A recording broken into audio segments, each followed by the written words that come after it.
बच्चों, उम्मीद है आप बहुत अच्छे होंगे और अपनी पढ़ाई को बढ़िया तरीके से कर रहे होंगे।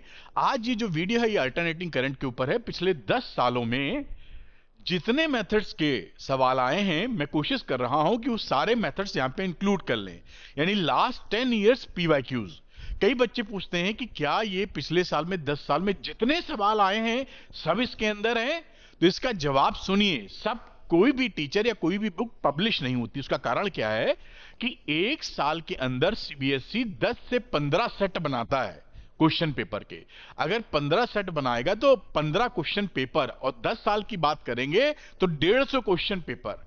तो 150 क्वेश्चन पेपर के सवाल यहां पर नहीं लिए जा सकते, यह संभव नहीं है कराना। तो उसमें से क्या करते हैं, जो मैं कर रहा हूं, मैं उनमें से पिकअप कर रहा हूं हर तरह का क्वेश्चन, जिससे कि डिफरेंट ये सारे मेथड्स के क्वेश्चंस आपके सामने आ जाएं, जिससे जब आप ये सवाल करने जाएंगे तो वो सवाल निकाल पाएंगे, क्योंकि वो मेथड, वो तरीका, वो जो जिस तरीके का आ रहा है उसको कर पाएंगे। ये लेटेस्ट वीडियो है, इसके अंदर आपको 2024 के भी पीवाईक्यूज इंक्लूडेड मिलेंगे। तो शुरू से अंत तक पूरा वीडियो देखिए और अपनी लर्निंग को, अपने एग्जामिनेशन के लिए बहुत ही शानदार तैयारी कीजिए। एक्सप्लेनेशन बहुत ही शानदार या सरल होने वाला है। अगर आपको ये अरविंद सर की मेहनत पसंद आती है तो वीडियो को लाइक और शेयर कीजिएगा और अरविंद एकेडमी चैनल को सब्सक्राइब करना बिल्कुल मत भूलिएगा। चलिए बात को स्टार्ट करते हैं। ये देखिए alternating current last 10 years PYQs 2024 के क्वेश्चन इंक्लूडेड हैं 2025 के बोर्ड एग्जामिनेशन के लिए। कई बच्चे पूछते हैं, सर जो आप करा रहे हैं इसका अगर पीडीएफ उनको मिल जाए तो बेहतर होगा। तो पीडीएफ के लिए क्या करें, आप डाउनलोड कर लें अरविंद एकेडमी ऐप। उसके बाद उसके स्टोर सेक्शन में चले जाइए। यहां देखिए क्लास 12 फ्री पीडीएफ दिख रहा है, ये बड़ा सा मैंने थंबनेल लगा दिया है, क्लास 12 फिजिक्स फ्री पीडीएफ। इसका मैंने कोर्स का प्राइस लाखों में रख दिया है, जिससे गलती से भी कोई बच्चा परचेज ना कर ले। इसके अंदर जो भी पीडीएफ है वो सारे ओपन है बेटा, तो आपको कोई दिक्कत नहीं है। आप क्लिक करेंगे तो वो पीडीएफ डाउनलोड हो जाएंगे और उसको पढ़ाई के लिए अपना इस्तेमाल कीजिए। यानी इसकी पीडीएफ पाने के लिए आपको अरविंद एकेडमी ऐप डाउनलोड करना है, लिंक डिस्क्रिप्शन में मिलेगा, और स्टोर सेक्शन में जाकर इस वाले कोर्स से आप डाउनलोड कर सकते हैं और अपने नोट्स वगैरह या जैसा भी पढ़ाई में इस्तेमाल करना चाहते हैं कर सकते हैं। अपडेट्स के लिए अरविंद एकेडमी टेलीग्राम चैनल को ज्वाइन कर लीजिए, लिंक डिस्क्रिप्शन में है, जहां पे कोई भी बदलाव या कोई भी इंफॉर्मेशन मैं आपको पास करता हूं जो आपके लिए यूजफुल हो। और इसके बाद जो बच्चे मेरे साथ जुड़ना चाहते हैं लाइव कोर्स में, उनके लिए 12th के लिए द्रोणा 2.0 है। कई बच्चों को कंफ्यूजन रहता है, स्कूल के टीचर जो पढ़ा रहे हैं उनकी भाषा या लैंग्वेज टफ लगती है, समझ में नहीं आता कि वो पढ़ा क्या रहे हैं। ऐसी स्थिति, न्यूमेरिकल नहीं बन रहे हैं, डेरिवेशन समझ में नहीं आ रहे हैं, अगर ऐसी स्थिति आपके साथ बन रही है तो बिल्कुल मेरे साथ अरविंद सर के साथ जुड़ जाइए। यहां पर फिजिक्स आसान भी लगेगी, सारे टॉपिक समझ में आएंगे, न्यूमेरिकल्स निकलेंगे, डेरिवेशन समझ में आएंगे। यही नहीं, इस कोर्स में मैं आपको एनसीईआरटी के एक्सरसाइज के सारे सवाल का वीडियो सॉल्यूशन प्रोवाइड करता हूं, अपनी लैंग्वेज, अपनी भाषा में, यानी सरल भाषा में, जीरो टू हीरो सारी बात आपकी समझ में आती है। एनसीईआरटी एग्जांपल्स का भी हर वीडियो सॉल्यूशन आपको मिलेगा मेरे ही द्वारा रिकॉर्ड किए वीडियो में, जीरो टू हीरो वाली सीरीज। साथ में चैप्टर वाइज वर्कशीट मिलती है फुली सॉर्ट, जो कि इंपॉर्टेंट क्वेश्चन पर बेस्ड होती है, और अब तो हम लोग इसमें पीवाईक्यूज भी दे रहे हैं वीडियो का। तो आप इसको लेकर अपनी पढ़ाई बहुत ही शानदार तरीके से कर सकते हैं। तो जो बच्चे चाहते हैं द्रोणा 2.0 लेना, वो अरविंद एकेडमी ऐप को डाउनलोड कर लें, इसके स्टोर सेक्शन में जाएं, द्रोणा बैच में एनरोल करके मेरे साथ पढ़ाई को चालू कर दें। चलिए वीडियो को शुरू करते हैं। जिस वजह से वीडियो बनाया जा रहा है, तो करते हैं वीडियो को शुरू। तो बच्चों करते हैं 2024 का एक नंबर का सवाल। इंटरेस्टिंग है ऐसी, आइए देख लेते हैं। तो इसमें लिखा है N AC voltage is applied across a ideal inductor, the current in it. आपको मालूम है जो ये सिचुएशन बोल रहे हैं, एक इंडक्टर है, उसमें आपने एक एसी सोर्स को अप्लाई कर दिया है। आप ये जानते हैं एसी सोर्स है, सिंबल से आप समझ पा रहे हैं। जब भी प्योर इंडक्टर को आप लगाते हो या इंडक्टर को लगाते हो, आइडियल इंडक्टर को, तो आपको पता है कि इस केस में जो वोल्टेज होता है E, lead by current I by phase angle pi by 2, ये आपको पता होगा, नहीं पता तो पता होना चाहिए। तो ई देखिए आई से आगे है, या इसी बात को घुमाकर आप क्या कह सकते हैं, आई पीछे है, आई लैग्स ई बाई π/2। आप ये समझ पाए होंगे, अगर ए बी से आगे है, एक कहने का तरीका है कि ए बी इस डायरेक्शन में ए बी से आगे है, या कह सकते हैं बी ए से पीछे है। बात तो वही है, एक आगे होगा तो दूसरा पीछे होगा। यही बात यहां से समझिए। तो यहां पर पूछ रहा है कि करंट के बारे में बताइए, तो करंट जो है वो लैग कर रही है π/2 से ई से। और π/2 कितना होता है एक साइकिल के अंदर, देखिए क्योंकि आंसर साइकिल में दे रखा है, तो टोटल फुल साइकिल होती है 2π पे, आधी साइकिल होती है पाई पर, एक चौथाई साइकिल होती है π/2 पर। ये भी ये 3π/2 हो जाएगा। आप ये जानते हैं, या आपको सरल लगे इसलिए मैं इसके और एक्सप्लेनेशन दे रहा हूं। तो π/2 का मतलब है इतना आगे, ये पूरी साइकिल का एक चौथाई हिस्सा है। तो यहां पर क्या कहेंगे कि I लैक्स E/1/4 साइकिल। ये आंसर हो गया। और किस तरह हुआ, मैंने पूरी बात आपको यहां पर समझाई है। तो मैं यहां इस आंसर को ऐसे लिखता हूं और यहां देख लेता हूं कौन सा ऑप्शन मैच कर रहा है। तो ये ऑप्शन नंबर बी यहां पर मैच कर रहा है, lags the voltage by 1/4 cycle. आप देख पाए होंगे, और पूरी बात मैंने डायग्राम वगैरह से बताई जिससे कहीं कोई कंफ्यूजन ना रह जाए। आप इसको अच्छी तरीके से नोट कर लीजिए बेटा। तो बच्चों करते हैं 2024 का 3 नंबर का सवाल। ये देखिए, ये भी बड़ा इंटरेस्टिंग सवाल है, इजी है, लेकिन ऐसे ही सवाल पूछे जाते हैं, आपकी प्रैक्टिस भी हो जाएगी। लिखा है distinguish between reactance and impedance of N AC circuit. जो एसी सर्किट होता है उसका रिएक्टेंस क्या होता है और इंपीडेंस क्या होता है, आगे भी सवाल पढ़ लेते हैं। Show that an ideal inductor in AC circuit does not dissipate any power. कह रहा है जो आइडियल इंडक्टर होता है वो एसी सर्किट के अंदर आपका कोई पावर डिसिपेट नहीं करता। अभी प्यार से दिखा देंगे। तो सबसे पहली बात समझिएगा कि जो रेजिस्टेंस होता है वो क्या, उसकी प्रॉपर्टी क्या है, अपोजिशन टू दी करंट। तो रेजिस्टेंस हो गया, आर की बात कर रहे हैं, ओम्स लॉ वाले आर की, या यहां के वाले आर की। उसके अलावा रिएक्टेंस किसे बोलते हो आप, रिएक्टेंस बोलते हो अपोजिशन टू दी सर्किट तो हो, लेकिन रेजिस्टेंस की वजह से ना हो। जैसे मैं यहां लिख देता हूं, the non resistive opposition to the current. आप समझे मेरी बात। दी नॉन रेजिस्टिव मतलब आर नहीं, इसके अलावा जो अपोजिशन टू दी करंट मिलता है उसे आप रिएक्टेंस बोलते हैं। वो रिएक्टेंस किस प्रकार के आपने पढ़े हैं, एक पढ़ा है इंडक्टिव रिएक्टेंस जिसे आप एक्सएल लिखते हो और ये बराबर होता है ओमेगा एल के। दूसरा होता है आपका कैपेसिटिव रिएक्टेंस,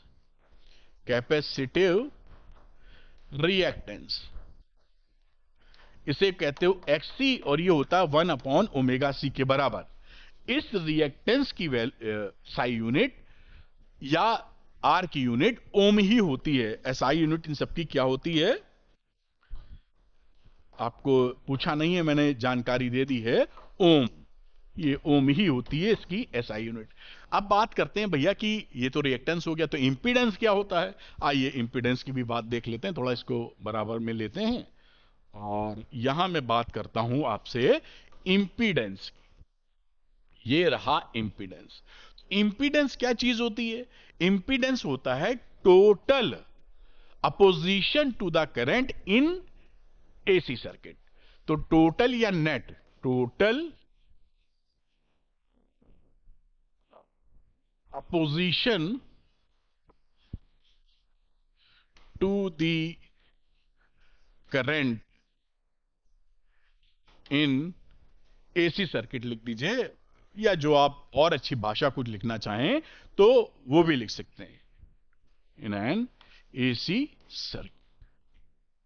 और वो एसी सर्किट आगे फैलाना चाहो रायता तो लिख दो containing at least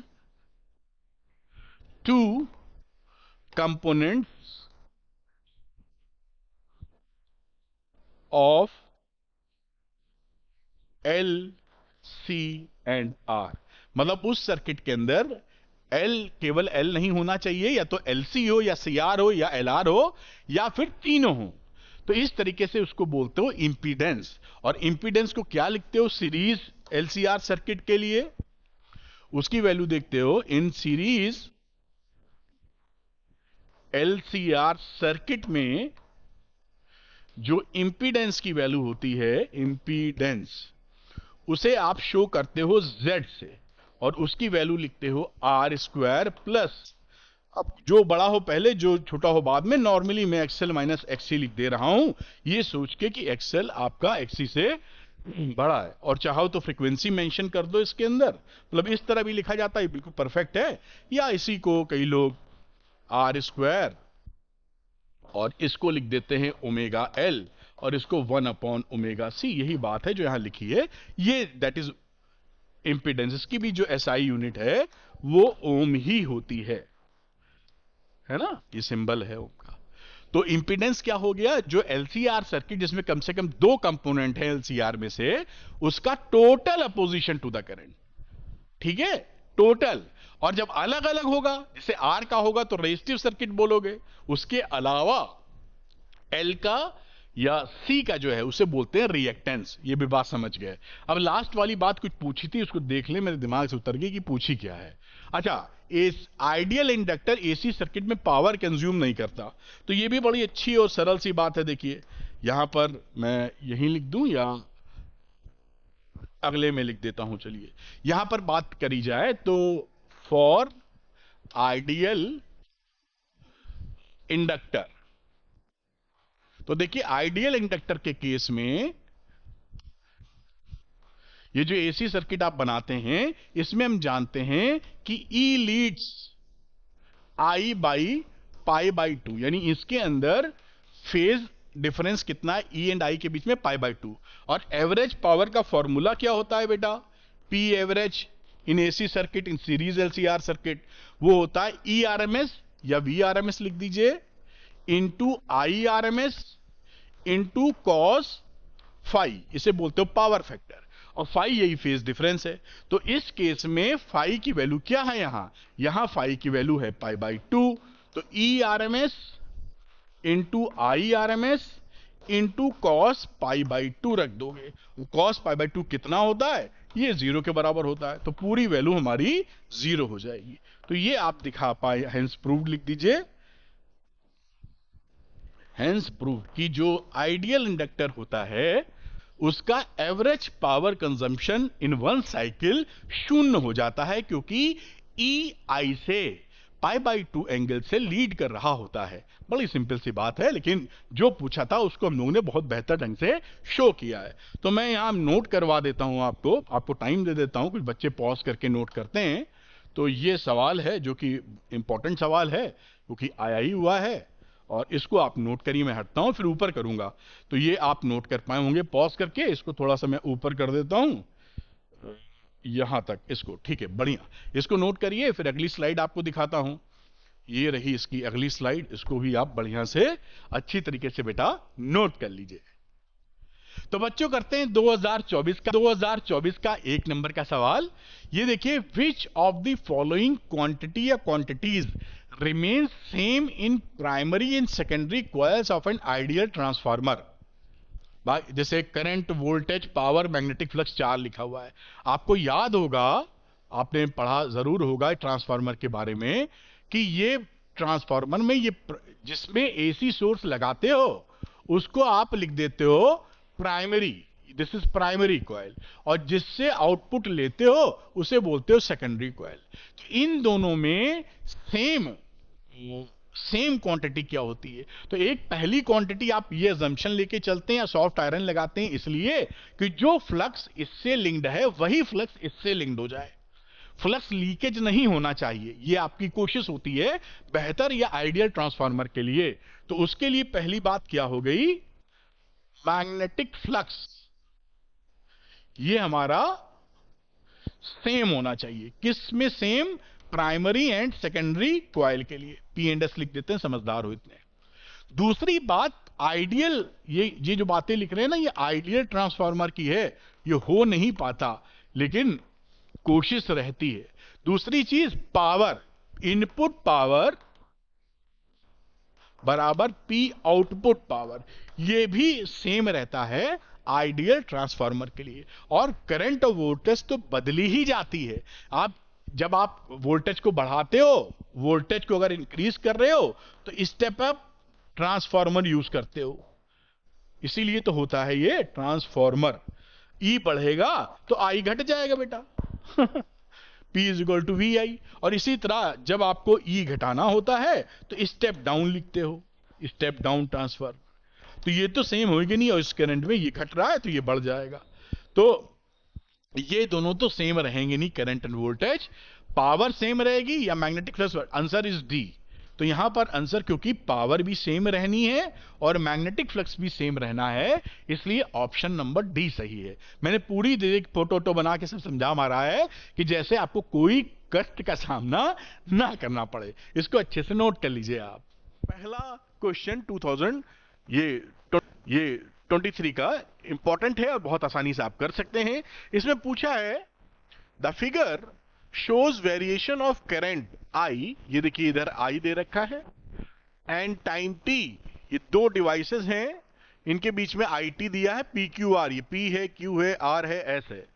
the device in which N alternating current flows is, किसके अंदर अल्टरनेटिंग करंट फ्लो हो रही है, ये अपने को पता करना या बताना है। देखिए हम अल्टरनेटिंग करंट में हम लोगों ने क्या सीखा था कि अल्टरनेटिंग करंट घटती बढ़ती रहती है और पीरियोडिकली ये अपने डायरेक्शन को चेंज करती है। तो यहां पर देखिए आर तो घटे बढ़ ही जा रहा है, बढ़ता ही जा रहा है, घट तो रहा ही नहीं है। तो चेंज तो घट बढ़ रहा नहीं, आर हो नहीं सकता। क्यों हो नहीं सकता? क्योंकि ये दोनों बढ़ते ही जा रहे हैं। अब बात आई एस और पी की, तो आप यहां पर देखें कि जो एस वाला है वो इसका डायरेक्शन बदल रहा है। अगर ये देखिए पॉजिटिव हिस्सा है आई का, ये नेगेटिव हिस्सा है, तो दिस इज पॉजिटिव नेगेटिव, यानी पीरियोडिकली इसका डायरेक्शन चेंज हो रहा है। जबकि ये जो ऊपर वाला पी है इसका डायरेक्शन चेंज नहीं हो रहा है, घट बढ़ जरूर रहा है लेकिन डायरेक्शन चेंज नहीं हो रहा है। तो हमारे लिए आंसर क्या हुआ कि अल्टरनेटिंग करंट जो घटे बढ़े भी, और हमारे सिलेबस में सरलता के लिए बोला गया है साइनसोइडली घटे बढ़े, और साथ में डायरेक्शन पीरियोडिकली चेंज करे, उसे अल्टरनेटिंग करंट आप कहते हैं। तो इस बेसिस पर आपका एस वाला सही है। तो this is the correct one. देखते हैं इसमें से कौन सा, डी। तो इसका आंसर हो गया आपका डी। मेरे ख्याल से आप इसको बेहतर ढंग से सीख पाएंगे। मैं हटता हूं, अगला क्वेश्चन लूंगा। इन बातों को जो मैं बता रहा हूं ध्यान से सुनिए, नोट्स भी बना लीजिए, चाहिए तो आपको काफी मदद करेंगी। मैं हट जाता हूं, ये आप इसको नोट कर सकते हैं। Question 2023, N AC voltage V, ये भी एमसीक्यू है।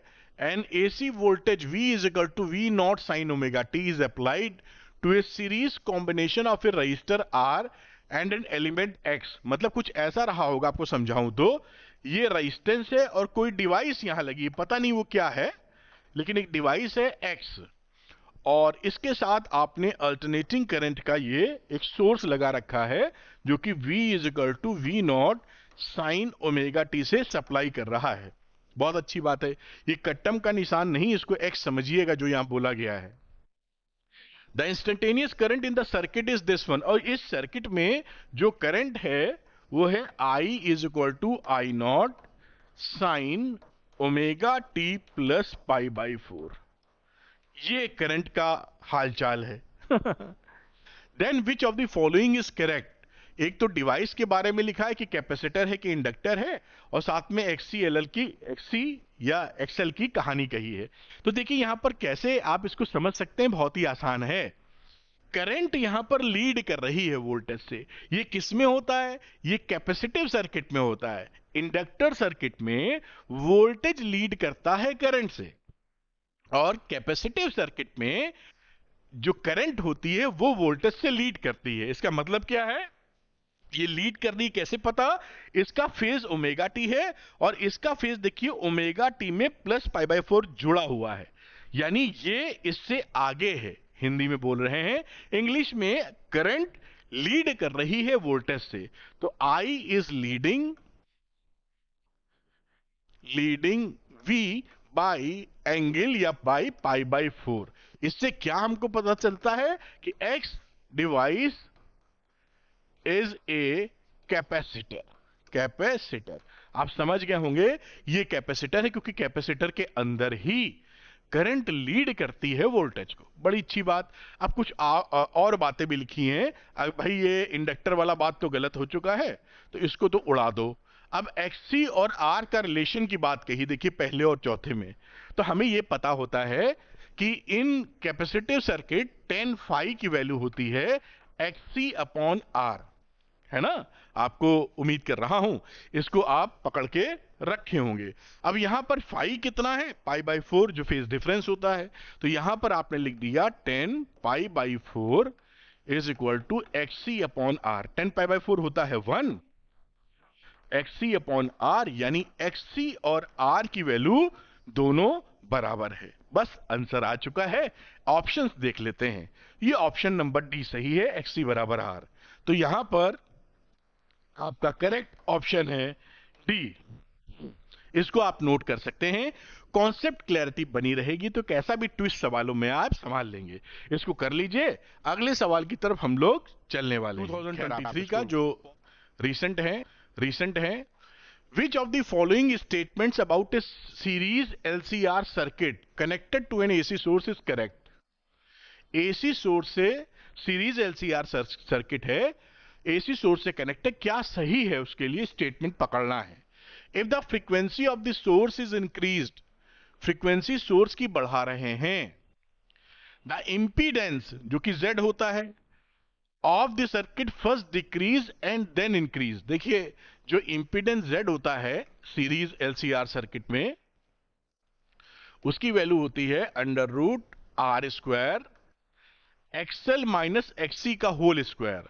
तो एक्सएल की जगह आप लिख सकते हैं 2 पाई एफ एल माइनस, ये आपने पढ़ रखा होगा 1 अपॉन 2 पाई एफ सी का होल स्क्वायर। ये क्या है, this is the impedance of the series LCR circuit. इसका जो इस ग्राफ को याद कर लीजिए, कई बार क्वेश्चन घुमा के पूछ लेते हैं तो आपसे गलती नहीं होगी।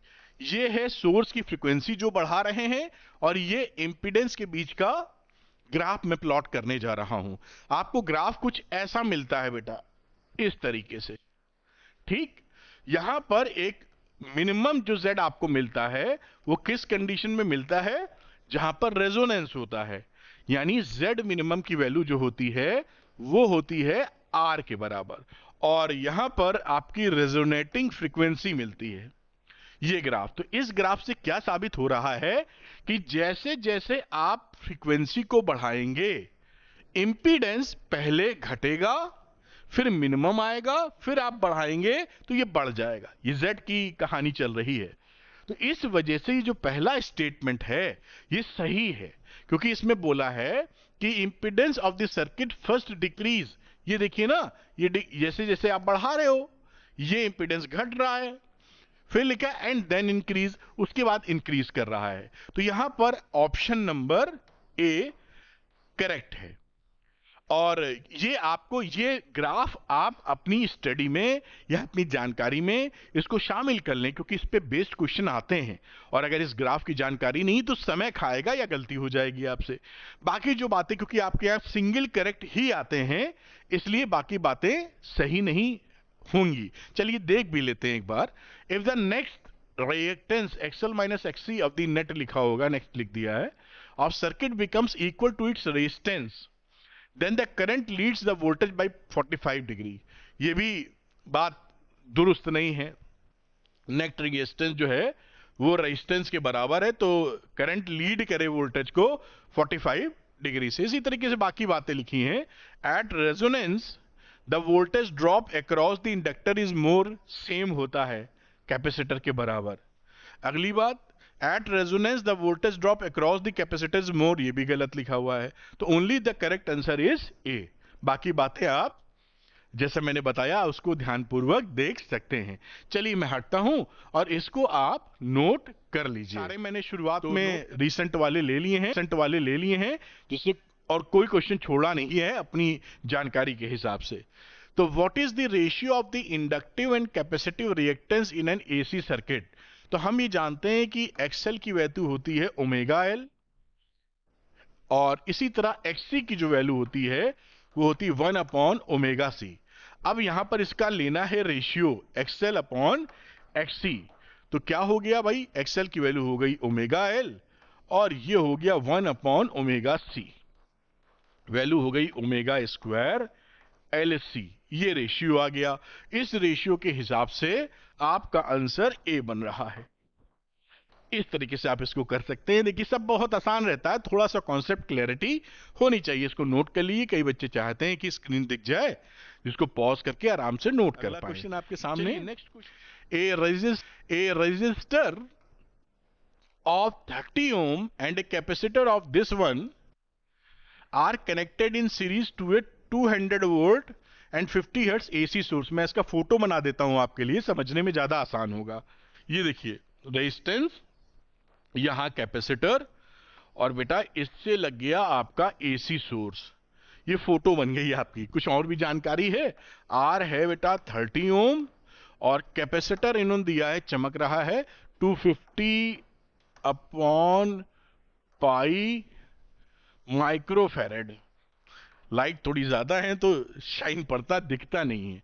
Are connected in series to a, यहां पर जो ये देखिए जब भी ऐसी वैल्यू दी जाए तो ये ERMS वैल्यू दी जाती है। तो यहां पर ERMS वैल्यू क्या है, 200 वोल्ट। फ्रीक्वेंसी क्या है, 50 hertz.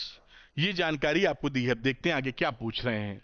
Calculate the current in the circuit, पूरे सर्किट में करंट कितनी है ये निकालनी है। तो करंट निकालने के लिए मैं, ये पता नहीं क्या है, हाँ करंट निकालने के लिए हम लोग क्या करते हैं, पहला पार्ट है ना, करंट के लिए IRMS चाहिए हमको। तो ERMS अपॉन Z लगेगा। यहां पर Z का मतलब होता है इंपीडेंस। ERMS तो पता है, Z नहीं पता है, तो Z आइए निकाल ले। और Z के लिए क्या वैल्यू होती है, जैसा आप जानते हैं यहां पर, क्योंकि ये रजिस्टर और कैपेसिटर दो ही आइटम है तो R² हो जाएगा प्लस XC का स्क्वायर हो जाएगा। तो ये इसका इंपीडेंस हो जाएगा। आइए इसको कैलकुलेट कर डालते हैं। तो XC की बात कर लेते हैं पहले। XC की बात हो जाएगी 1/ओमेगा C, ठीक है। और ओमेगा C का मतलब हो जाएगा 2πfC। वैल्यू रख दीजिए इसका 1/2π। F है 50 और C दिया है 250/π इंटू 10⁻⁻6। तो ये देखिए आप इसको सॉल्व कर लीजिए, पाई से पाई कट गया और वैल्यू भी आप इसको सॉल्व कर लेंगे तो ये आ जाएगा 40 ओम, यहां पर 40 ओम। ये XC आ गया और R हमको जहां तक दे रखा 30, ये रहा 30 ओम। तो इंपीडेंस कितना रहा बेटा, 30 का स्क्वायर प्लस 40 का स्क्वायर। हम 3 4 5 पढ़े ही हुए हैं ट्रायोड पाइथागोरस से, तो ये 50 आ जाएगा सीधे, बहुत ही आसानी से। This is the impedance. अब यहां पर देखिए IRMS, इस वाले फॉर्मूले को पकड़ लेते हैं। IRMS is equal to ERMS upon Z। ERMS कितना था, 200 और ये कितना है 50। तो कितनी करंट हो गई, 4 एंपियर। तो ये पहले वाले का आंसर आ गया। बहुत आसानी से आ जाएगा, कोई परेशानी आपको होने वाली नहीं है। अच्छा दूसरा वाला देख लेते हैं भाई। Voltage drop across the resistor and the capacitor, इस पे और इस पे कितना ड्रॉप है। तो ड्रॉप निकालने के लिए क्या करते हैं, अगर VR निकालोगे I इंटू R, और ये अगर VC निकालोगे तो करंट तो वही जा रही है जो RMS होगी, इंटू XC। ऐसे पोटेंशियल ड्रॉप निकाल सकते हैं। तो यहां पर आ जाते हैं, नंबर 2 को पकड़ते हैं, VR निकालते हैं। तो VR का मतलब हो गया IRMS into R। IRMS 4 ampere निकाली है, R है 30, तो ये पोटेंशियल ड्रॉप कितना हो गया, 120 वोल्ट। ये किसके अगेंस्ट है, रेजिस्टेंस के, कैपेसिटर के अगेंस्ट में IRMS इंटू XC।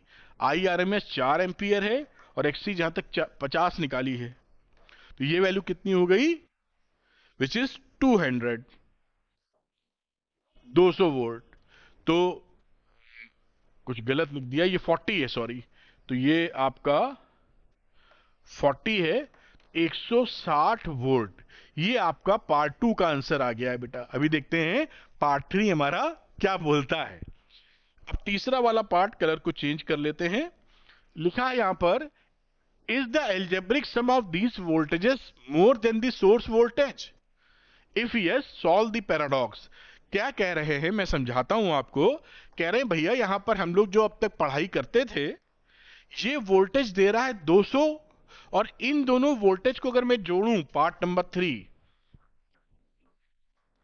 अगर मैं वी आर और वीसी को जोड़ दूं तो ये वैल्यू कितनी आ रही है, 120 प्लस 160, यानी 280 आ गई। और ये 280 ग्रेटर है ई आर एम एस, जिसकी वैल्यू 200 वोल्ट है। कह रहा है ये कैसे हो गया। बात समझ में आ रही है ना भाई। नॉर्मली तो हम लोग अब जो पहले पढ़ते थे अल्टरनेटिंग करंट के अलावा, वहां पर जो वोल्टेज सप्लाई करते थे सबको सिंपली जोड़ देते थे। यहां पर अगर 200 ये सप्लाई कर रहा है, तो इन दोनों का सम 200 नहीं निकल रहा, 200 से ज्यादा निकल रहा है। ये कैसे हो सकता है? ये पैराडॉक्स है कि भाई ये उल्टी बात क्यों हो रही है। इसका रीजन ये है कि ये दोनों जो महाशय हैं, ये सेम फेज में नहीं है। आप जानते हैं, यहां पर आपको समझाने के लिए, करंट की जो डायरेक्शन होती है, वोल्टेज की भी वही डायरेक्शन होती है in case of resistance. But in case of capacitor, जो करंट की डायरेक्शन होगी, उससे जो वोल्टेज होता है वो पाई बाई 2 पीछे चलता है, लैग करता है। ये आपका हो गया वीसी। तो आप देख पा रहे हैं करंट से ये उसी में जा रही है, ये वीसी अलग जा रही है। तो इस वीआर और वीसी में कितना एंगल है, 90 डिग्री का। वेक्टोरली अगर जोड़ेंगे तो सम आ जाएगा। मैं दिखा भी देता हूं आपको, जो पढ़ ही रहे हैं हम लोग। यहां पर अगर आप देखें तो आपने ये देखा कि वीआर की डायरेक्शन इधर है और वीसी नीचे है। ये रहा साहब वीआर, आपको समझाने के लिए, और ये रहा साहब वीसी। ये जो डायरेक्शन आएगी समझ लो, ये पाइथागोरस से 90 डिग्री बन रही है। तो हमारी V R square plus VC square अगर हम जोड़ेंगे तो ये वैल्यू 200 के बराबर आ जाएगी। देखिएगा, इसको हमने जोड़ा, वी आर कितना था, 120 का स्क्वायर, और फिर 160 का स्क्वायर। ये वैल्यू कितनी होगी, यहां से 10 का स्क्वायर कॉमन लोगे, 10 आ जाएगा बाहर। 12 स्क्वायर प्लस 16 का स्क्वायर। अब ये साफ साफ हमें दिख रहा है कि ये वैल्यू तो बेटा हो गई 10। ये 140, एक बार कर ही देता हूं, 144 प्लस 256, ये 400 आ गया। तो ये वैल्यू हो गई 10 रूट 400। 400 का मतलब होता है रूट 420। तो ये वैल्यू आ गई 200 वोल्ट। देखिए ये वही वैल्यू आ गई जो आप सप्लाई कर रहे हैं। तो यहां पर ये बड़ी इंपॉर्टेंट बात है, ध्यान रखना कि जो वोल्टेज है, जो रेजिस्टेंस पर और जो कैपेसिटेंस पर ड्रॉप हो रहा है, उसका फेज सेम नहीं है। दोनों एक दूसरे के 90 डिग्री में है। इसलिए वेक्टोरली इनको अगर जोड़ेंगे तो ये रिजल्ट आपको आ जाता है। तो ये पैराडॉक्स का मैंने सॉल्यूशन भी दे दिया, जिससे कॉन्सेप्ट जबरदस्त क्लैरिटी में चले जाएं आपके। ठीक है, सीधे सीधे जोड़ेंगे तो गड़बड़ है, लेकिन क्योंकि वो एक फेज में नहीं है, 90 डिग्री के हिसाब से फेज डिफरेंस है, तो इसको वेक्टोरियली जोड़ेंगे तो ये बात बराबर आ जाती है, जो फेजर डायग्राम जैसे हम लोग बनाते रहे हैं। ठीक है, तो इसको आप नोट करें साहब। अगला क्वेश्चन मैं पिकअप करता हूं। तो इसको नोट करने के लिए यहां से इसको पकड़ लीजिए, ये लीजिए, पॉज करिए वीडियो को और इसको नोट डाउन कर लीजिए। नोट कर पाए होंगे आप। इसको जल्दी से ऊपर बढ़ा देते हैं, जिससे आपका समय बचे और ज्यादा जानकारी आप ले पाएं। इसको थोड़ा ऊपर कर देते हैं। ये देखिए, इसको नोट कर लीजिए। अगले सवाल की तरफ चल रहे हैं। अगले क्वेश्चन पे आ गए हम लोग, देखिए। और यहां पर देखते हैं, an alternating current I is equal to 14 this one, यानी मैं लिख देता हूं I is equal to 14 sine 100 pi t. It passes through a series combination of a resistor and inductor। Series में दो हैं, ये आपका रेजिस्टेंस है और साथ में इंडक्टर है। ऐसे सर्किट दिया हुआ है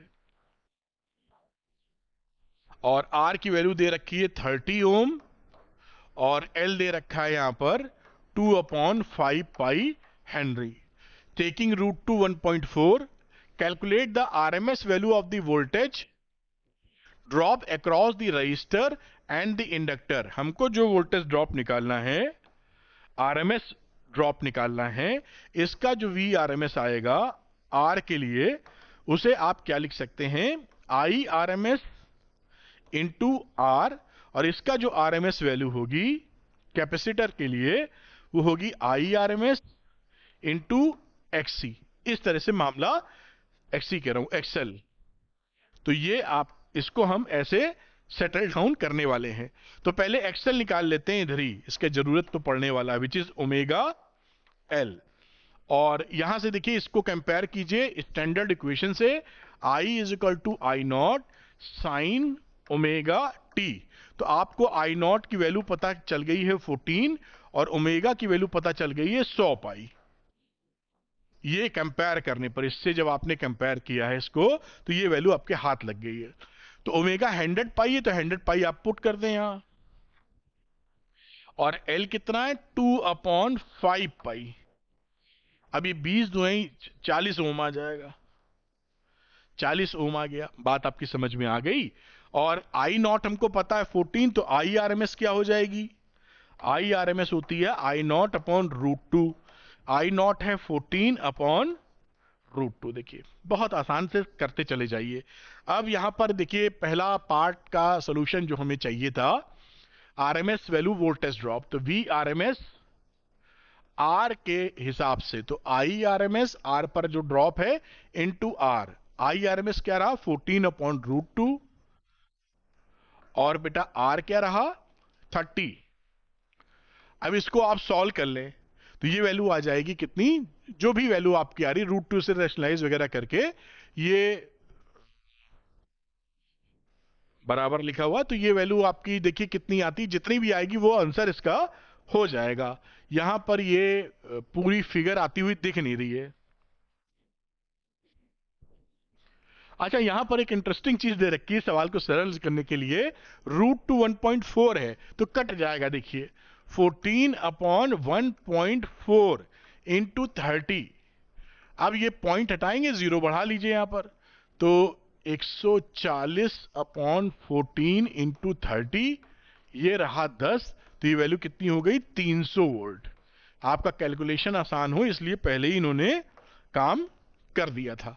नंबर दूसरी बात करते हैं वी आरएमएस, जो कि एल के अगेंस्ट है, तो आई आरएमएस इंटू एक्सएल। आई आरएमएस आपने लिखा ही था यहां पे 14 अपॉन √2 इंटू एक्सएल की वैल्यू 40 है। तो आप ये इसको डिवाइड करके जान ही गए थे, 14 अपॉन 1.4 इंटू 40, तो ये आ जाएगा 10 इंटू 4 यानी 400। 400 वोल्ट, ये भी आपका आंसर आ गया। इस तरह से पहला पार्ट हो गया सॉल्व। दूसरे की power factor of the circuit. Power factor क्या होता है बेटा, जो पावर फैक्टर इसे आप बोलते हैं cos phi, which is R upon Z। तो R की वैल्यू कितनी है यहां पर, R है 30 और Z हमने अभी निकाली नहीं है, तो Z के लिए R स्क्वायर प्लस एक्सएल का स्क्वायर। R है 30 का स्क्वायर, एक्सएल कितना था 40 का स्क्वायर, फिर ये पाइथागोरस वाला चक्कर बन जाएगा, यानी ये वैल्यू आ जाएगी 50। आप देख पा रहे हैं, तो ये वैल्यू यहां से आपने पुट कर दी 50, तो ये आ गई 3/5। ये पावर फैक्टर हो गया। बस इस तरह से ये सवाल हो जाएंगे। ये सारे सवाल ऐसे ही काफी पूछे जाते हैं। अगर ये सवाल आप समझने लगे और निकालने लगे तो कोई क्वेश्चन बचेगा नहीं। तो आप इसको नोट कर लीजिए, अगले सवाल की तरफ हम लोग चलेंगे। तो पॉज करें और उसके बाद नोट कर लें। मेरे an iron cored coil connected in, इसमें आयरन है, connected in series with an electric bulb with an AC source as shown in the figure. When iron piece is taken out, यहां पर देखिए आयरन पीस था, इसको आप बाहर निकाल रहे हैं, of the coil the brightness of the bulb will be. देखिए जब भी आप आयरन कोर जब आप डाले रहते हैं तो उससे एल ज्यादा होता है। अगर आप इसको निकाल रहे हैं तो what is happening, L is decreasing, क्योंकि मैग्नेटिक फील्ड कम हो जाएगा जो आयरन कोर जब निकालेंगे। तो when you are taking out iron core, then L is decreasing. अगर एल डिक्रीज कर रहा है तो एक्सएल की वैल्यू होती है ओमेगा एल, ये भी डिक्रीज कर रहा है, एक्सएल इज ऑल्सो डिक्रीजिंग। अगर एक्सएल डिक्रीज कर रहा है इसका मतलब क्या है, अपोजिशन टू द करंट कम हो रहा है, तो करंट ज्यादा हो रहा है, तो करंट की वैल्यू बढ़ रही है, और करंट बढ़ने की वजह से बल्ब ज्यादा ब्राइटनेस के साथ जलेगा, तो bulb will glow more brightly, ऐसा कुछ दिख देते हैं, मोर ब्राइटली यानी पहले से ज्यादा चमकेगा। इंक्रीज, आंसर इज बी, तो इसके हिसाब से ऑप्शन जो है वो हो जाएगा बी। और इसी का उल्टा अक्सर पूछते हैं कि जब आप आयरन रॉड इंसर्ट कर रहे हैं तो क्या होगा, तो अगर आयरन रॉड इंसर्ट करेंगे तो बल्ब ये इंक्रीज हो रहा है वो डिक्रीज हो जाएगा, क्योंकि उस समय एल बढ़ रहा होगा। भाई अगर ऐसी सिचुएशन है, ये थोड़ा सा आप समझे रहिएगा, और आयरन रॉड यहां पे डालने लगे आप, इस केस में क्या होगा, यहां डाल रहे हैं या निकाल रहे हैं, तो यहां इस केस में L will increase, then XL will also increase, then I will decrease. तो इस सिचुएशन में जो बल्ब है वो लेस ब्राइटली हो जाएगा कार्यक्रम। ध्यान रखिएगा ये अलग से केस है, ये वाला केस तो, क्वेश्चन वाला केस तो ये था, इसलिए कि ये भी सवाल बनते हैं यहां, उसी का उल्टा बहुत ही सरल होता है। खैर आप इसको नोट कर लीजिए, अगली चर्चा को आगे बढ़ाते हैं। खैर आप इसको नोट कर पाए होंगे। Reading of the voltmeter V1 is 40 ohm, 40 volt, ये है V1, इसकी रीडिंग इन्होंने बोली है 40 वोल्ट है। Then the reading of the voltmeter V2 is, इसकी रीडिंग हमको चाहिए। अब यहां पे एक इंटरेस्टिंग बात क्या है कि अच्छा ये वैल्यू भी दे रखी है, ये देखिए जो दे रखा है ये ई नॉट की वैल्यू है, ये ई की वैल्यू मतलब, तो ये E is equal to E naught sine omega T आप लिखते हैं। इसका मतलब क्या है कि ई नॉट की वैल्यू दे रखी कंपेयर करने पर 50√2, तो ई आर एम एस क्या होगा, ई आर एम एस क्यों निकाल रहे हैं अभी हम आपको समझाते हैं। ये वैल्यू 50 है, एक्चुअली जो वोल्ट मीटर यहां लगाते हो वो रीडिंग आरएमएस वैल्यू ही नापता है। हॉट वायर वोल्ट मीटर लगते हैं, मीटर लगते हैं यहां पर, वो रीडिंग जो नाप के आपको देते हैं वो ई आरएमएस होता है, तो ई आरएमएस ये 50 सप्लाई कर रहा है। अब इस पे इन दोनों के कॉम्बिनेशन और इस कॉम्बिनेशन में कितना फेज डिफरेंस होता है, 90 डिग्री। फेजर डायग्राम जब बनाते हो आपने पढ़ा होगा कि इसके केस में तो V और I एक ही डायरेक्शन में होता है, और इन दोनों का नेट जो निकलेगा वो इसके परपेंडिकुलर होगा। मतलब यहां पर कहानी क्या होगी कि दिस स्क्वायर बराबर दिस स्क्वायर, पाइथागोरस लगाने के लिए तो हम क्या लिखेंगे, V1 square plus V2 square बराबर ई आरएमएस का स्क्वायर। ई आरएमएस ये है सोर्स वाला, ये V1 V2 है। ये फेजर डायग्राम आपको याद होगा, उम्मीद है समझ रहे होंगे कि इन दोनों के कॉम्बिनेशन का जो वेक्टर निकलता है V वाला, वो वेक्टर इस वेक्टर से कितना एंगल बनाता है, 90 डिग्री परपेंडिकुलर। तो जब ये मान लीजिए एक वेक्टर ये है आपका, इनका रिजल्ट V1 और इस वाले का रिजल्ट मान लीजिए V2 इधर है समझाने के लिए, तो इसका रिजल्टेंट क्या हो जाएगा, पाइथागोरस से निकालेंगे तो यही तो रिजल्टेंट होगा, और ये रिजल्टेंट इसके बराबर होना चाहिए ई आर एम एस। ठीक यही काम यहां पर किया है। अब यहां पर हमें निकालना है V2, तो V2 स्क्वायर बराबर E square R M S minus V1 का स्क्वायर। ई कितना रहा, 200 था, 50 था, 50 का स्क्वायर माइनस V1 है 40 का स्क्वायर, और ये अभी इधर रूट लगा दो तो V2 की वैल्यू हो गई रूट 50 स्क्वायर माइनस 40 स्क्वायर, और ये बराबर कितना आ जाएगा, 30 वोल्ट। ये आपका आंसर है, तो ऑप्शन इज ए। अब किसी बच्चे को मान लीजिए ये समझ में नहीं आता कि इसका फेजर डायग्राम कैसा है, तो आप कंसल्ट कर लीजिए, मतलब पढ़ लीजिए, मैंने आपके लिए सब बना रखा है, तो आप ये समझ जाएंगे कि भाई इन दोनों में फेज डिफरेंस V1 V2 में 90 डिग्री का है। अगर आप सिंपली जोड़ देंगे तो गलत हो जाएगा, क्योंकि ई आरएमएस ऐसा नहीं, ये 50, कोई बच्चा ऐसा भी कर सकता है कि भाई 50 है सर, ये 40 है, 50 में से 40 घटा दिया, 10 आंसर आ गया। तो देखिए 10 तो ऑप्शन ही नहीं है, तो उसका फिर बंटाधार हो जाएगा। क्योंकि इस अल्टरनेटिंग करंट में ये देखना बड़ा इंपॉर्टेंट होता है कि फेजेस की कहानी क्या है। समझ गए होंगे, आगे ज्यादा समय इस पे नहीं देते हैं, छोटा सवाल था, लेकिन जब तक फंडा क्लियर नहीं होगा तब तक बात नहीं बनेगी। फेजर डायग्राम दिमाग में घूमना चाहिए। खैर, आप इसको नोट कर पाए होंगे। क्वेश्चन लेते हैं, लिखा define capacitive reactance. Capacitive reactance आप डिफाइन कर लीजिएगा। मैथमेटिकली कैपेसिटिव रिएक्टेंस की वैल्यू 1/ओमेगा c होती है, या 1/2πfc इसको लिख देते हो आप। और इसकी एसआई यूनिट क्या है? एसआई यूनिट तो ओम ही होती है। एसआई यूनिट इसकी ओम है, क्योंकि ये अपोजिशन टू द करंट होता है, तो ओम में ही रहता है। तो इसको भी आप हट जाता हूं जैसे आप नोट कर पाए। अगली चर्चा फिर हैं। देखो बेटा, plot a graph showing variation of capacitive reactance with the change in the frequency of the AC source. ये बहुत इंपॉर्टेंट है, आपसे काफी पूछा भी जाता है। तो ये देखिए, आप क्या करिए, ये फ्रीक्वेंसी का ग्राफ इधर हो गया और ये एक्सी हो गया इधर।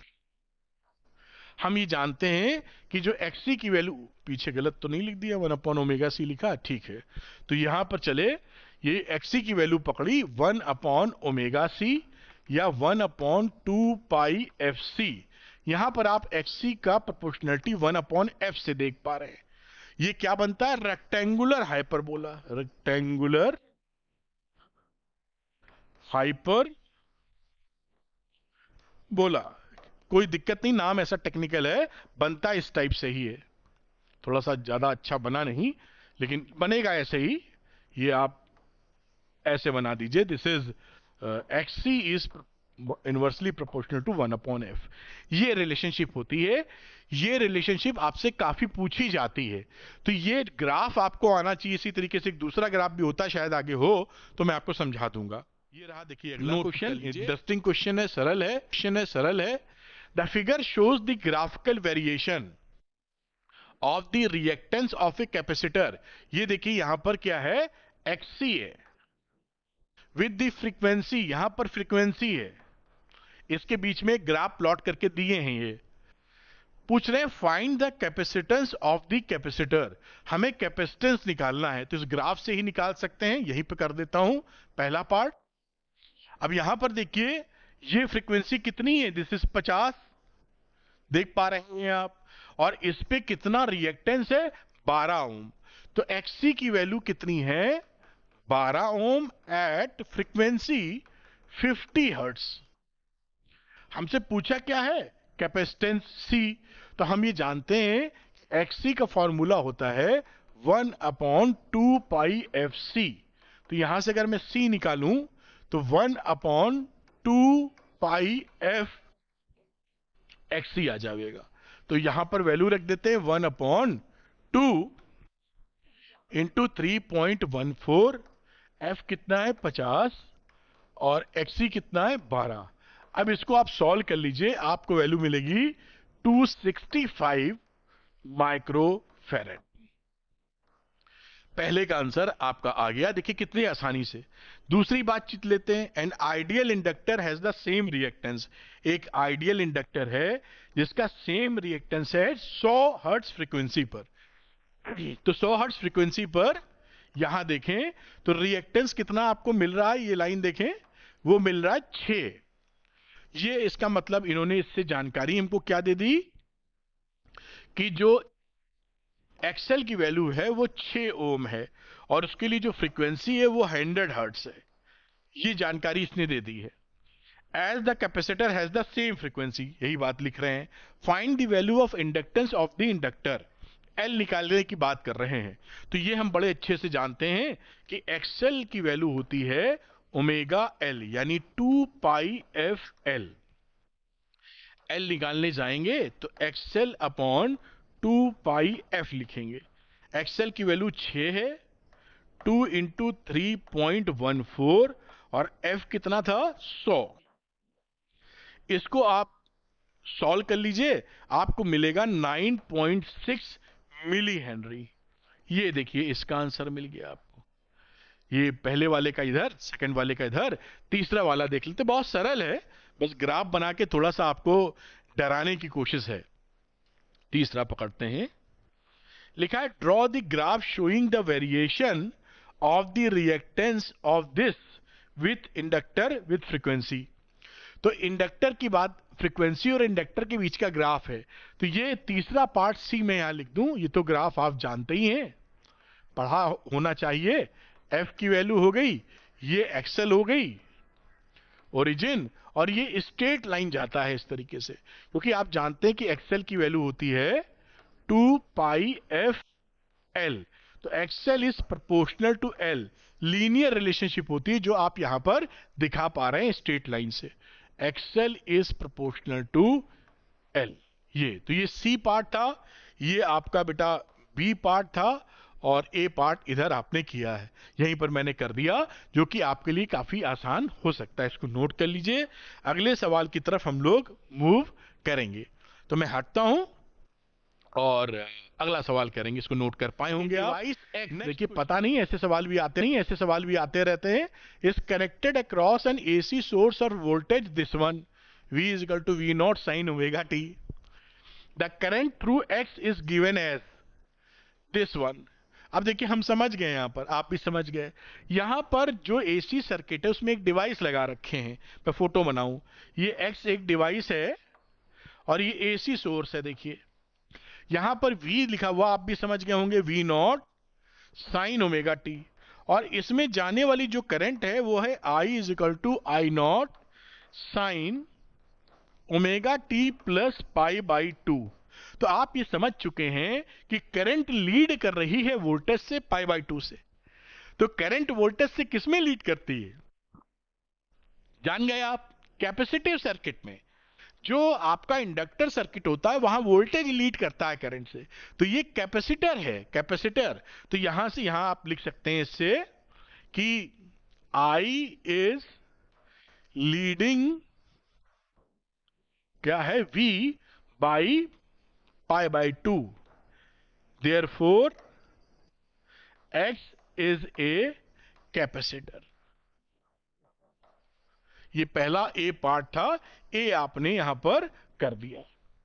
इस तरह से समझ जाते हैं, बहुत आसान होता है, थोड़ा दिमाग लड़ाने की आवश्यकता है। खैर, आइडेंटिफाई द डिवाइस की बात थी, X, and right the expression for reactance. अच्छा, इसका रिएक्टेंस भी लिखना है, तो रिएक्टेंस की कोई दिक्कत नहीं। XC की वैल्यू होती है 1 अपॉन ओमेगा सी, या इसको तोड़ कर लिख सकते हैं 2 पाई एफ सी। ये इसकी रिएक्टेंस की वैल्यू हो गई। आगे देखते हैं, draw graph showing variation of voltage and current with time over 1 cycle of AC for X। अब ये कोई दिक्कत की बात नहीं है, ये ग्राफ पूछ रहे हैं, मैं ग्राफ को यहीं शो कर देता हूं, दिस इज B। अब आप ये जान रहे हैं यहां पर कि I लीड कर रही, पहले वोल्टेज बना लेते हैं, ये रहा वोल्टेज, एक रफ स्केच में कर रहा हूं, ये वोल्टेज की वैल्यू है, इसको मैं लिख देता हूं V is equal to V naught sine omega T. और इस एक्सेस पे क्या है, यहां पर ओमेगा टी ऐसे मूव कर रहा है, और यहां पर हम V और I दिखाते हैं इस तरफ। एक दूसरा कलर ले लेते हैं, और करंट की बात करेंगे तो करंट पाई बाई 2 से लीड कर रहा है, तो यहां कहीं टॉप पर होगा, यहां मिनिमम होगा, फिर यहां पर आप इस तरफ बना दीजिए टॉप पर, और यहां मिनिमम। तो मैं इसको ऐसे बना देता हूं बहुत ही प्यार से, और ये यहां पर, फिर यहां पर मैक्सिमम, ऐसे। तो ये जो ग्राफ है, ये है I is equal to I naught sine omega T plus pi by 2 का, और ये जो वैल्यू है दिस इज आई नॉट, और यहां की बात करें दिस इज V नॉट। बात खत्म हो गई मेरे ख्याल से, ये ओरिजिन है O, बस कंप्लीट हो गया। ये आपका एक वेव फॉर्म जैसा आपने बना दिया, इस तरह से भी बना लेना चाहिए, कोई परेशानी आपको होनी नहीं है। VI सब दिखा दिया हमने। अब सी पार्ट अब है, इसकी चर्चा करते हैं। तो सी में बोलते हैं कि how does the reactance of device X very with frequency of the source AC, show the variation. अब ये भी, ये हम जानते हैं, बना भी चुके हैं कि कैपेसिटिव सर्किट के अंदर अगर फ्रीक्वेंसी इधर बढ़ा रहे हो और XC बेटा इधर लिखे हुए हो तो ये ग्राफ इस तरीके से जाता है, XC is inversely proportional to 1/f। ये इसके बीच का रिलेशनशिप है, सी पार्ट का आंसर है। आगे देखते हैं, draw the phasor diagram for the device. Phasor diagram भी यहीं बना देंगे, ज्यादा कुछ है नहीं। तो देखिए यहां पर अगर मैं फेजर डायग्राम की बात करूं विच इज डी, तो कैसे बनाओगे? ये मैंने उठाकर पहले वो प्लेन बना लिया जिसमें हम लोग चर्चा करते हैं, फिर आप एक लाइन खींच दीजिए आई के लिए या V के लिए। तो मैं इधर पहले V के लिए खींच देता हूं, दिस इज V। तो ये V0 होता है और इससे जो करंट है वो 90 डिग्री लीड कर रही है, ये करंट 90 डिग्री लीड करा दिया आपने। आई का क्योंकि जो एम्पलीट्यूड होता है वो नॉर्मली V0 से कम होता है, तो इस वेक्टर को थोड़ा छोटा बनाते हैं। और ये देखिए 90 डिग्री का यहां पर फेज डिफरेंस हो गया। ये एंगल कितना है? This is omega T. और ये जो प्रोजेक्शन आएगा, कलर बदल लेते हैं, ये प्रोजेक्शन जो होता है दिस इज आई, और ये प्रोजेक्शन जो होता है इंस्टेंटेनियस वैल्यू V। ये आपका ग्राफ बन चुका है और बात खत्म हो जाती है। आई, और बाकी आप चाहें तो और I is equal to I0 sine omega वगैरह वगैरह लिख सकते हैं, otherwise it is a phasor diagram. Phasor diagram आप इतना बना देंगे, मोर देन सफिशिएंट है, बिल्कुल सही है, कोई कमी नहीं है, पूरे मार्क्स आपको मिलना तय है। तो ये मैं ऊपर से आपको दिखाता हूं, इसको नोट कर लीजिए। ऐसे सवाल देखिए 5 नंबर का सवाल था और काफी कुछ पूछ लेते हैं इसमें, लेकिन सब सरल रहता है, अगर आपने पढ़ा है तो सब कुछ बड़े प्यार से कर देंगे। तो मेरे ख्याल से आप इसको नोट कर पाए होंगे। थोड़ा ऊपर खिसकाता हूं जिससे पूरी बात दिख जाए आपको। ये देखिए यहां पर ऐसे ले आए साहब आप नोट करें इसको। और अब इस क्वेश्चन में बोला है the impedance of a series LCR. अरे भाई ये तो बहुत ही ज्यादा सरल सवाल है। सीरीज एलसीआर सर्किट का इम्पीडेंस क्या होता है? तो under root R square plus XL minus XC का होल स्क्वायर। इसके हिसाब से ऑप्शन नंबर डी। तो इसमें तो हमें लगता नहीं कि किसी बच्चे ने कुछ गलती की होगी, जरूर सही किया होगा। फिर भी मैं हट जाता हूं, जैसे आप लोग कहते हैं अगले सवाल। Voltage across a resistor an inductor and a capacitor connected in series to an AC circuit is 20 volt, 15 volt, 30 volt. मैं फोटो बना के दिखाऊंगा जैसे आपकी सुपर कॉन्सेप्ट क्लैरिटी बन जाए। ये सीरीज एलसीआर सर्किट आपने बना दिया बेटा, और यहां पर जो वोल्टेज ड्रॉप है VR, उसकी वैल्यू 20 वोल्ट है अगर मैं सही समझ रहा हूं। रजिस्टर की पहले, फिर इंडक्टर की है। यहां पर VL की बात करूं तो 15 वोल्ट है साहब, और कैपेसिटर की बात करूं तो यहां पर 30 वोल्ट है। चलिए इतनी जानकारी ले ली। The resultant voltage in the circuit. अब ये आपको मैंने फोटो बनाई समझाने के लिए, वरना रिजल्टेंट वोल्टेज कैसे इसके अंदर होता है, जैसे इंपीडेंस बनाया था उसी डायरेक्शन में। तो V is equal to under root VR का square plus VL minus VC का होल स्क्वायर। यहां पे वैल्यू रख दीजिए, ये रहा 20 का स्क्वायर, और इन दोनों का डिफरेंस 15 माइनस 30 का स्क्वायर। अब इसको आप सॉल्व कर लीजिएगा, ये रहा 20 का स्क्वायर, ये रहा 15 का स्क्वायर, और ये आपको वैल्यू मिल जाएगी 25 वोल्ट। और इसके हिसाब से ऑप्शन नंबर सी आपका करेक्ट हो जाएगा। इस तरह से कर सकते हैं, बहुत ही आसान है, थोड़ी जानकारी तो चाहिए, वही पढ़ना तो पड़ता ही है। तो नोट कर पाए होंगे आपके सामने बेटा। और इसमें देखते हैं, a 15 ohm resistor and 80 millihenry inductor and a capacitor of capacitance C are connected in series with a 50 hertz AC source. If the source voltage and current in the circuit are in phase. देखिए ये important line है, if the source voltage and current in the phase। इससे में क्या जानकारी मिली हमें? जानते हो क्या जानकारी मिल गई? कि ये कंडीशन रेजोनेंस की है। रेजोनेंस का मतलब XL बराबर XC।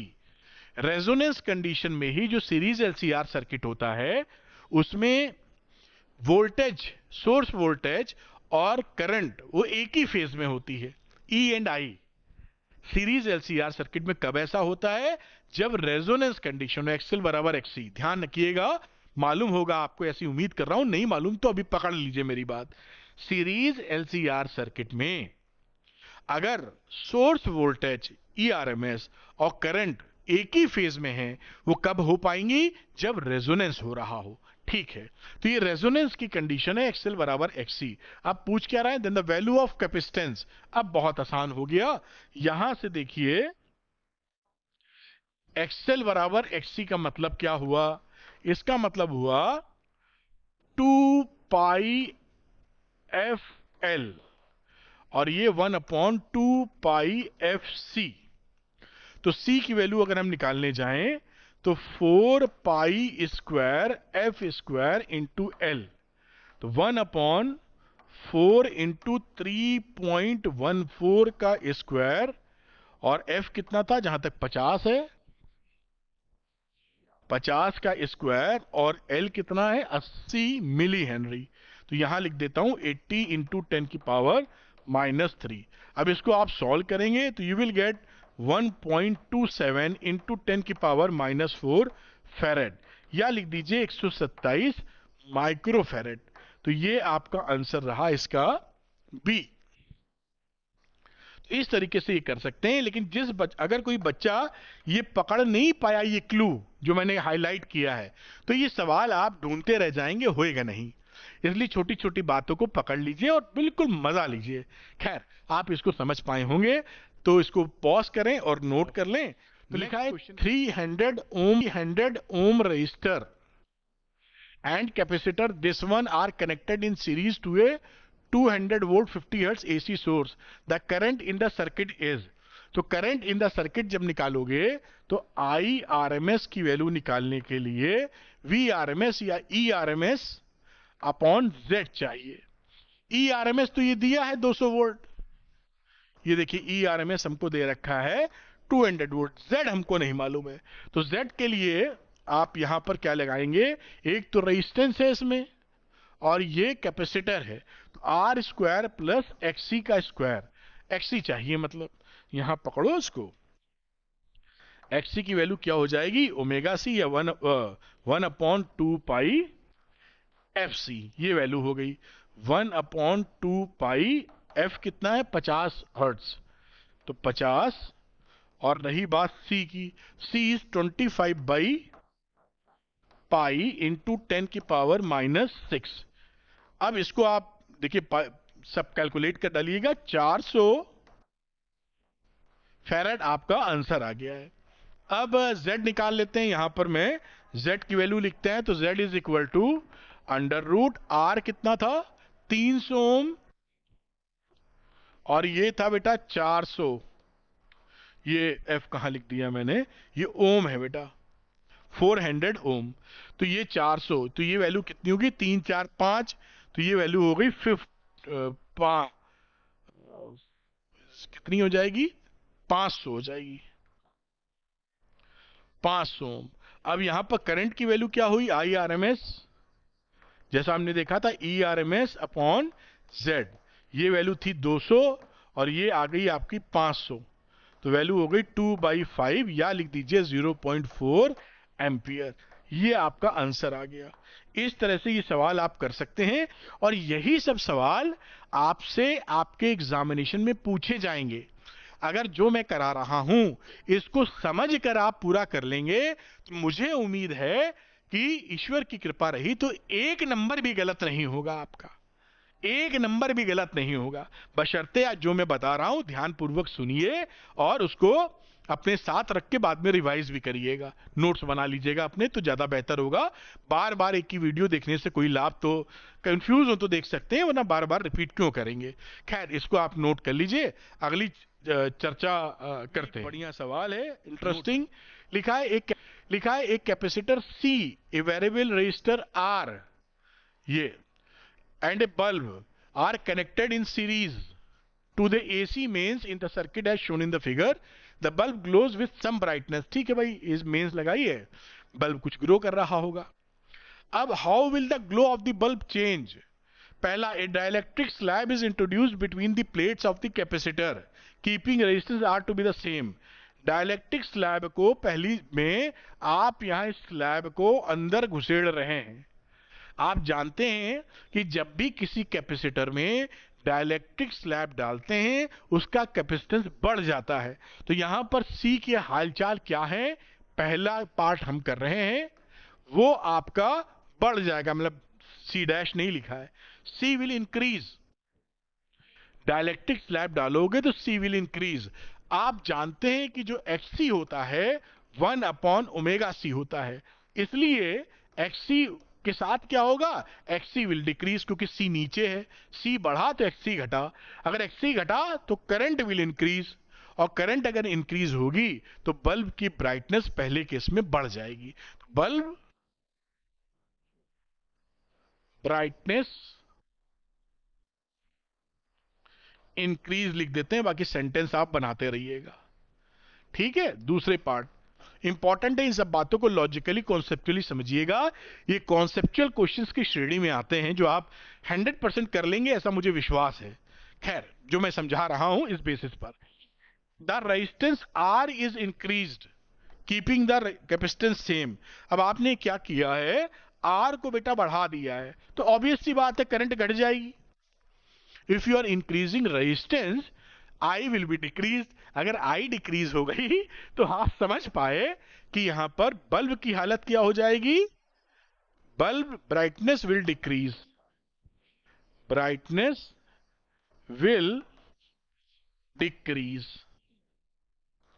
बात खत्म। लेकिन इसके लॉजिक को समझना बहुत जरूरी है, जो मैं हमेशा कोशिश करता हूं आप तक पहुंच सके। इसको नोट करें, अगले सवाल की हम लोग चर्चा करेंगे, तो आप इसको नोट कर पाए होंगे। Next question, the figure shows a series LCR circuit connected to a variable frequency, और 200 वोल्ट सप्लाई है, विथ एल दिया है, सी दिया है, आर दिया है।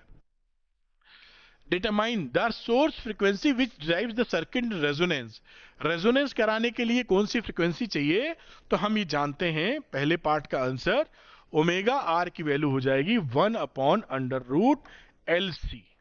ये रेजोनेटिंग फ्रीक्वेंसी है, तो यहां पर आप वैल्यू रख सकते हैं 1/√L, कितना था, 50 मिली हेनरी।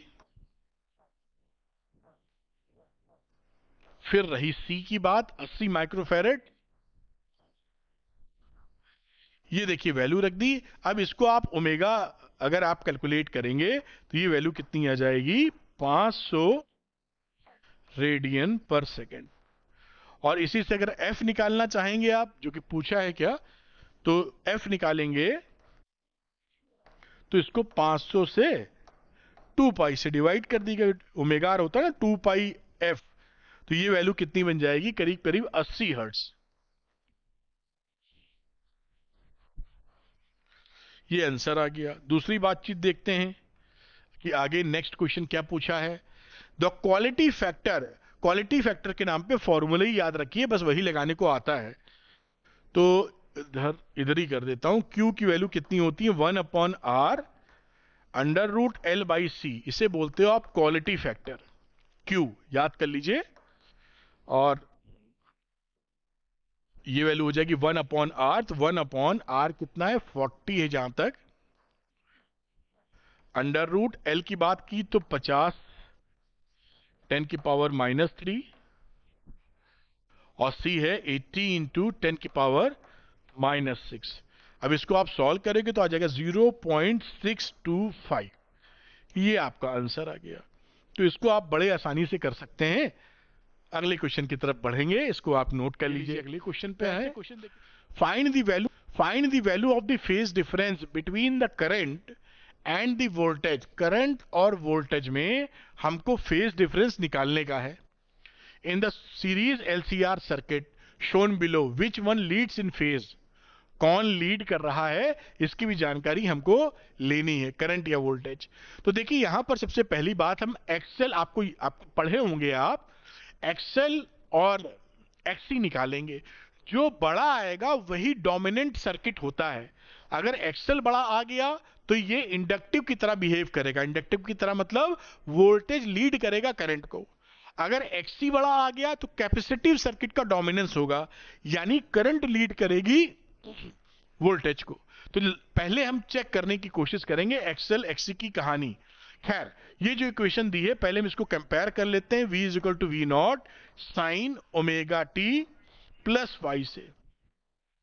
इसको कंपेयर कर लीजिए। तो ऑन कंपेयरिंग, हमने जब कंपेयर किया तो हमें ओमेगा, तो वी ओमेगा मिल गया 1000 ऑन कंपेयरिंग। अब शुरू हो जाइए, यानी एक्सएल एक्सी निकालना है। तो एक्सएल के लिए हमने निकाला ओमेगा एल। ओमेगा था 1000 और एल कितना था बेटा? 100 मिली हेनरी। 100 इंटू 10 की पावर -3, तो ये 100 आ जाएगा। फिर हम निकालेंगे XC, 1 upon omega C, 1 upon 1000, और ये रहा सी की वैल्यू है 2 माइक्रोफेरेड। ये वैल्यू रख दी। अब इसको आप कैलकुलेट करेंगे तो 500 ओम आ गया। देख रहे हैं? अब यहां से देखिए, बिल्कुल आप ये ध्यान रखिए। हेयर, मैं यहां लिख देता हूं, हेयर कौन बड़ा है? XC. XC is greater than XL. सही लिखा है ना? एक्सी का मतलब 500 ओम और ये 300 ओम। तो यहां पर डोमिनेंस किसका होगा? एक्सी का। यानी ये डोमिनेंट कैपेसिटिव सर्किट होगा। इसका मतलब क्या है? इसका मतलब यह है कि जो कैपेसिटर सर्किट होता है उसके हिसाब से ये नेचर शो करेगा। और कैपेसिटर सर्किट में कौन लीड करता है? करंट लीड करती है। तो करंट आई विल लीड किससे? वी से। ये कहानी होगी, क्योंकि ये कैपेसिटिव सर्किट की कहानी है। तो कौन लीड करेगा ये मैंने बता दिया। अब ये कह रहे हैं कि फेज डिफरेंस भी पूछा था। When one leads in phase, current और voltage, current will lead, I will lead. और भी कुछ पूछा था शायद। Find the value of the phase difference, हमको फाई भी निकालना है। तो हम ये जानते हैं कि 10 फाई की जो वैल्यू होती है, एक्सएल माइनस एक्सी लिखते हैं बड़े में से, क्योंकि हमें पता चल चुका है एक्सी लीड करेगा। तो एक्सी माइनस एक्सएल निकाल लो। तो ये यहां पर, वरना एक्सएल माइनस एक्सी लिखते, मैं एक्सी माइनस एक्सएल कर दे रहा हूं, बड़े में से छोटा, और नीचे होता है आर। तो ये रहा 10 फाई। एक्सी कितना है? 500 माइनस 100 अपॉन आर कितना था? 400। तो ये वैल्यू हो गई 400 upon 400, that is equal to 1। तो 10 फाई की वैल्यू हो गई 1।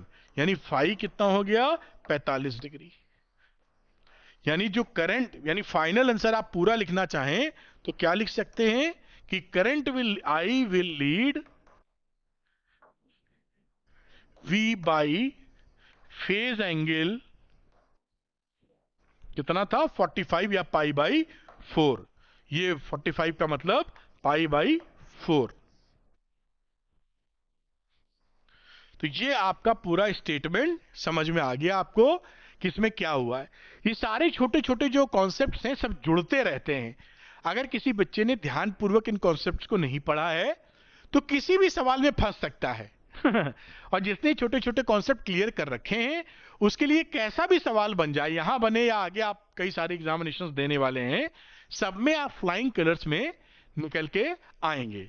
खैर, इसको आप नोट करिए, अगली बातचीत करते हैं। तो मेरे ख्याल से अब ये अच्छा सवाल था जो आप समझ पाए होंगे। अब यहां पर देखते हैं the power factor of a series LCR circuit as resonance will be at resonance. तो आपको ये पता ही होगा कि पावर फैक्टर जो होता है, समझा भी देता हूं, पावर फैक्टर है cos phi is equal to R by Z at resonance. Resonance में क्या होता है? इंपीडेंस और आर हो जाते हैं दोनों बराबर। तो उस समय जो पावर फैक्टर है वो आर अपॉन आर यानी 1 आ जाएगा। और ये पावर फैक्टर मैक्सिमम होता है, इससे ज्यादा पावर फैक्टर नहीं हो सकता। cos फाई की वैल्यू मैक्सिमम +1 होती है। तो इसके अनुसार आंसर ए आ जाएगा। ए इज द करेक्ट वन। इसको नोट कर लीजिए, अगली बात फिर देख लेते हैं। तो आप इसको पॉज करें और नोट करें, जिससे power factor of N AC circuit is 0.5। Power factor 0.5 है, यानी cos फाई की वैल्यू 0.5 है। What is the phase difference between the voltage and current in this circuit? तो देखिए cos फाई 0.5 अगर है तो आप जानते हैं किस, ये 0.5 का मतलब होता है 1/2। तो किसकी वैल्यू कितने एंगल की 1/2 होगी? जब फाई हमारा 60 डिग्री होगा। यही आंसर आ गया। फेज डिफरेंस, डिफरेंस कितना है? 60 डिग्री। आंसर आ गया। आप बड़े आसानी से इसको कर पाए, आप नोट कर लीजिए। अगले क्वेश्चन की तरफ चलते हैं। तो आइए नेक्स्ट क्वेश्चन पॉज करिए और इसको नोट डाउन कर लीजिए। नेक्स्ट लिखा है, why is the use of AC voltage preferred over DC voltage? Give two reasons. AC voltage को डीसी से ऊपर प्रिफर क्यों करते हैं? इसके आप दो बेनिफिट बताइए। पहली बात आप देखिए तो क्या होता है, एसी कैन बी ट्रांसमिटेड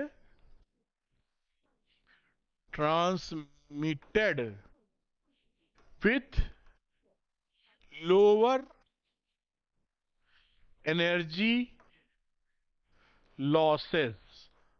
इसको जब ट्रांसफर करते हैं तो लोअर एनर्जी लॉसेस के थ्रू जानते हैं, कंपेयर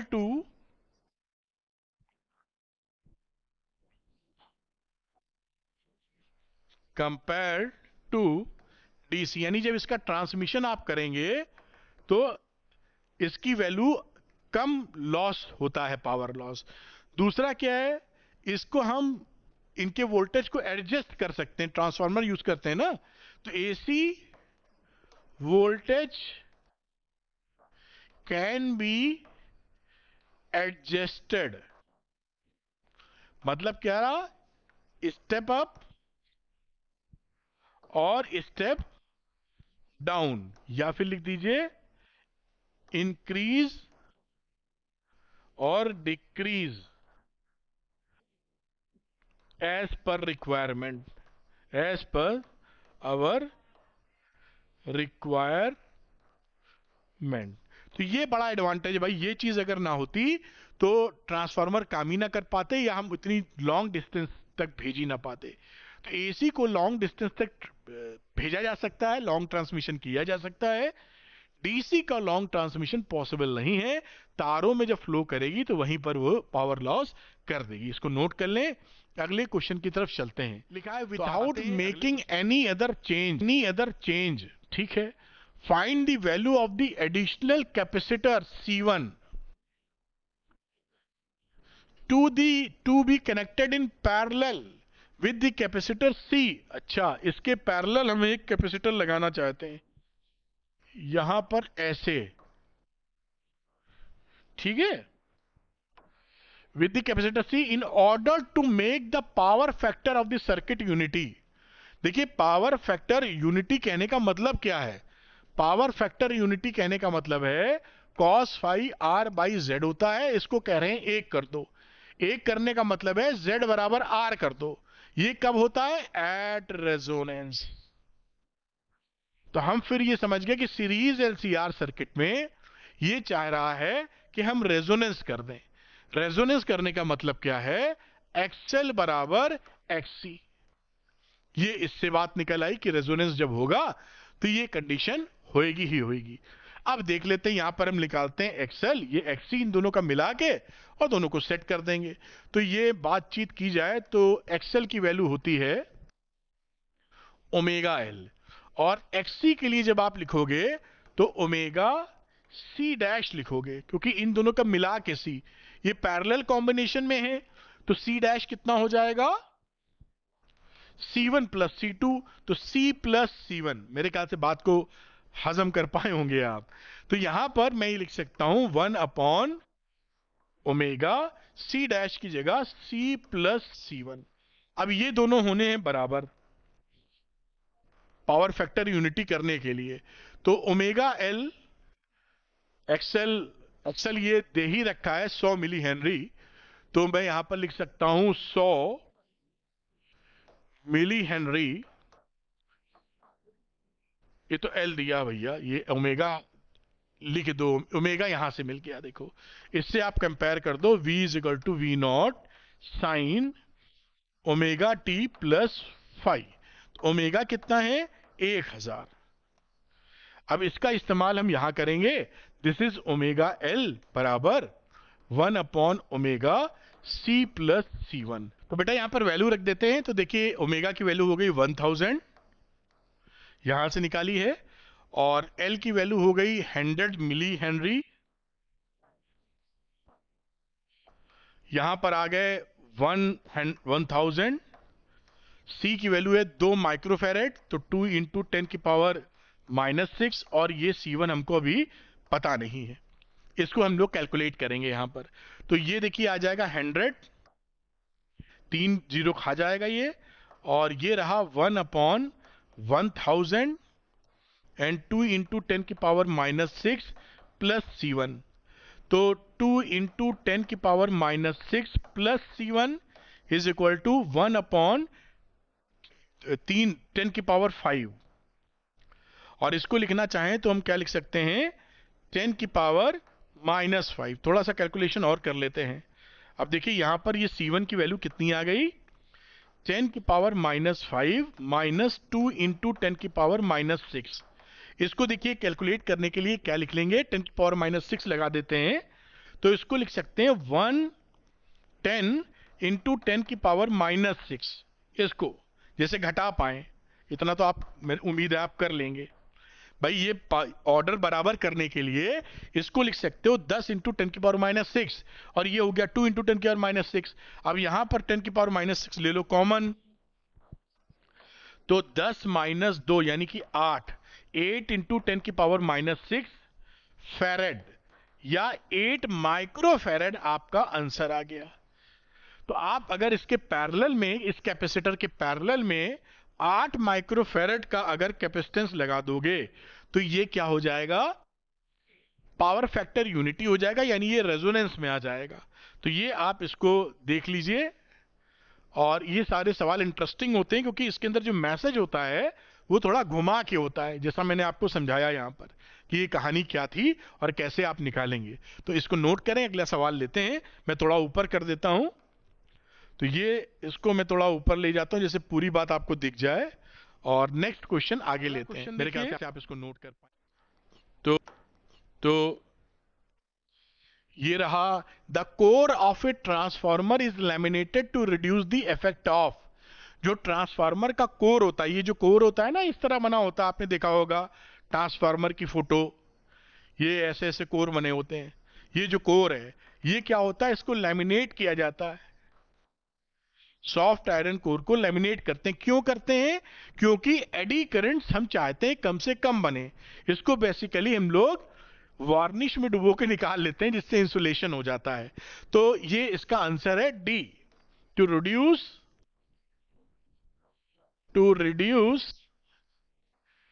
एडी करंट्स। क्योंकि अगर एडी करंट्स बनेंगी तो हमारा पावर लॉस काफी हो जाएगा, और हम इसका फायदा अच्छी तरह नहीं उठा पाएंगे। तो उसको आप नोट कर लीजिए। अगले सवाल यहां पर लिखा है, विच of the following graphs represent the variation of the current I with frequency f in AC circuit containing a pure capacitor। ये तो हमको पहले से मालूम है कि प्योर कैपेसिटर सर्किट में फ्रीक्वेंसी और एक्सी की बात की जाए इस तरह का ग्राफ आता है, XC is proportional to 1 upon F. तो इसका आप, अच्छा ये बात तो यहां समझ में आ गई, लेकिन यहां जो ग्राफ पूछा है वो आई के कॉन्टेक्स्ट में पूछा है। तो यहां पर देखिए, हम यहां पर लिखते हैं, अगर बात करें कि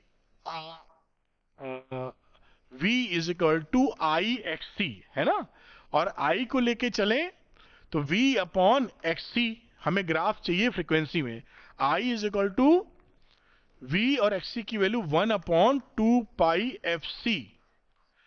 ये ऊपर चला गया तो V into 2 pi F C, देख रहे हो। तो यहां पर value I, I is equal to V into 2 pi F C. अब यहां पर अगर बाकी सब चीजें कांस्टेंट रखी जाएं तो आई प्रोपोर्शनल है फ्रीक्वेंसी के, ये ग्राफ तो मालूम था, लेकिन आई और एफ के बीच पूछा है, तो ये क्या है, लीनियर रिलेशनशिप, यानी स्ट्रेट लाइन मिलनी चाहिए, और ये straight line passing through origin होनी चाहिए, थ्रू ओरिजिन। क्यों? क्योंकि यहां कोई कांस्टेंट टर्म नहीं है। तो देखिए स्ट्रेट लाइन एक, ये तो गलत हो गया, ये गलत हो गया, ये दोनों हो सकते हैं, लेकिन ये ओरिजिन से नहीं जा रही है, ये ओरिजिन से जा रही है, तो आंसर इज सी। तो ऐसे सवालों को आप भी जिस तरह से आपको बताया है, आप जरूर उसका ध्यान रखें।